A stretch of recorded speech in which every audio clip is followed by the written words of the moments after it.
እኔ ምን አይነት ሴት ነው ግን የምትመች? እኔ እንጃ እንደ ልጅ የምትሆን ቡርቅ የምትል እሺ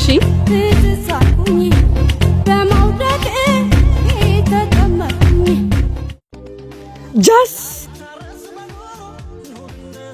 በዛ በበጋ በዛ በሙቀት እጮኛ ጠፍቶ ፍለጋ መሸበትና ሰው ቤት ገባ ልጅቷን አየ። አልተመቸም እንዴ ልቀይረው? ሮዛ ሮዚና ሮዛ ሸኮሪና ሸኪ ሸኪ ሸኪ ሸኪ በሙዚቃ እምባራራ እምባራራ። ይሄም አልተመቸህም? ምን ሆነሽ ነው? እንደ ልጅ የምትሆን ሴት አላልከኝም? ቦካሽ ምን አባህ ነው ያልከው? ማለቴ ቦረቅሽ